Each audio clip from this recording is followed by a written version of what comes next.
Eto pa mga bossing ko, ang isa sa mga pinakamaganda na dapat ay magawa po natin mga bossing bago pumasok ang mga unang buwan mga bossing.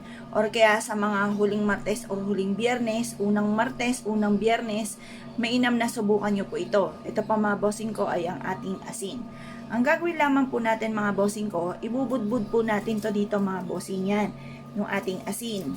At pagkatapos ay magwi-wish po tayo na sa pamamagitan nito ay hindi na tayo mamalasin at buong buwan tayong suswertihin.